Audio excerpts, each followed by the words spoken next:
নমস্কার বন্ধুরা, আমি মহুয়া। পড়ন্তবেলায় একটি ব্লগে আপনাদের সবাইকে আমন্ত্রণ। আজ আমি প্রথম এই ব্লগে আলু বেগুন দিয়ে খুব কম মশলার ইলিশ মাছের ঝোল করে দেখাচ্ছি। প্রথমে মাছগুলোকে ভালো করে ধুয়ে নিয়ে নুন হলুদ মাখাবো। আমি রান্নাতে বেশি উপকরণ নেইনি,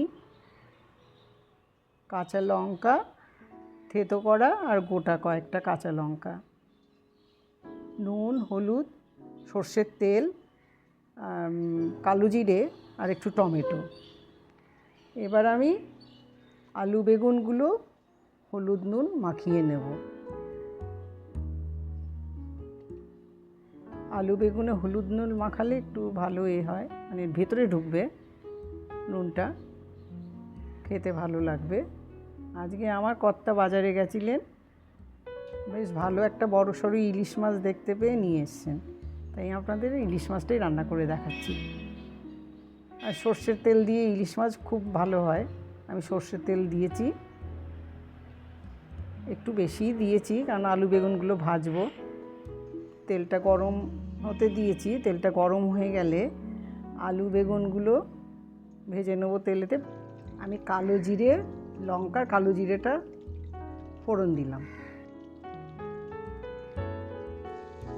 তেলটা এসে গেলেই, গরম হয়ে গেলে আমি একটু আলুগুলো ছেড়ে দেবো। আলুগুলো ছেড়ে দিয়ে একটু ভাজা ভাজা করে নেব। একটু লাল হয়ে গেলে আমি বেগুনগুলো ছেড়ে দেবো। বেগুনগুলো একটু ভাজা ভাজা করে নেব। আলু আর বেগুন একসঙ্গেই ভাজা ভাজা করে নেব, একটু সময় নিয়ে ভেজে নেব।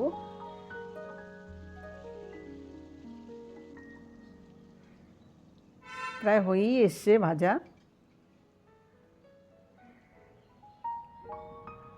এবার আমি থেতো করা যে লঙ্কা ছিল সেই লঙ্কাগুলো দিয়েছি। আমি এখানে 4টে থেতো করা লঙ্কা দিয়েছি। আপনারা ইচ্ছে করলে আর একটু বেশিও দিতে পারেন, যে যেমন খাবেন লঙ্কা নুন স্বাদ অনুযায়ী দেবেন।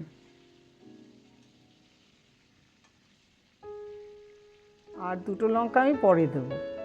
এখন আমি দিলাম থেতো করে, ভাজা হোক লঙ্কাটা দিয়ে ইলিশ মাছের যে তেলটা, ওই তেলটার ভেতরেই আমি টমেটোটা দিয়ে দিলাম। টমেটোটা ভাজা হলে একটু নরম হয়ে গেলেই আমি আপনারা দেখতে পাচ্ছেন যে টমেটো আলু বেগুন ভাজা হচ্ছে। এবার আমি একটু জল ঢেলে দেবো, কারণ যে যেমন আপনারা ঝোল খাবেন, মানে মানুষ অনুযায়ী যে কয়জন লোক, আমার একটু বেশি মাছ, তাই আমি একটু বেশি জল এবং ঝোলটা বেশি করছি।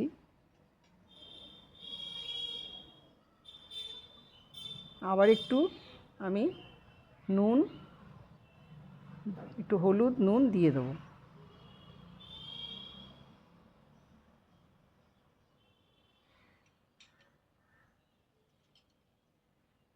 এবার হলুদ নুনটা দেওয়ার পরে নেড়ে দিয়ে ঝোলগুলো ফুটে উঠলে, একটু ঝোলটা ফুটতে দিতে হবে।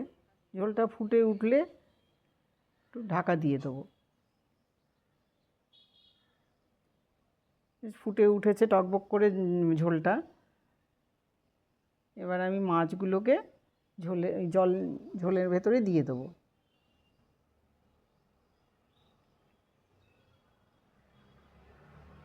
মাছগুলো সাজিয়ে দিতে হবে, তা নইলে ভেঙে যাবে। আর মাছটা আমি সাজিয়ে দেওয়ার পরেই, আপনারা কিছুক্ষণ ফোটার পরেই যেই মাছটা দেখবেন ফুটে উঠেছে টকবক করে, তার পরপরই আপনারা একটু ভালো করে খুন্তিটা দিয়ে আপনারা মাছগুলো উল্টে পাল্টে দেবেন।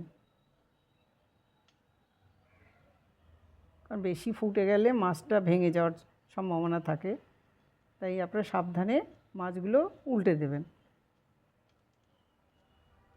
তারপরে আপনারা একটু আবার ঢাকা দিয়ে দেবেন।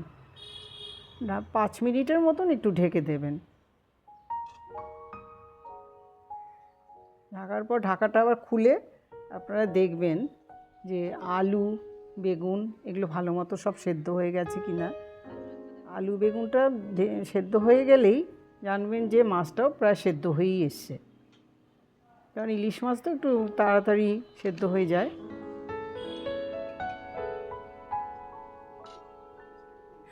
ইলিশ মাছ নরম, খুব সুস্বাদু মাছ। আমার রান্নাটা হয়ে গেছে, আপনারা দেখতে পাচ্ছেন রান্নাটা আমি কমপ্লিট করে নিয়েছি। আজ রান্নাটা এখানেই শেষ করলে খেয়ে দেখবেন।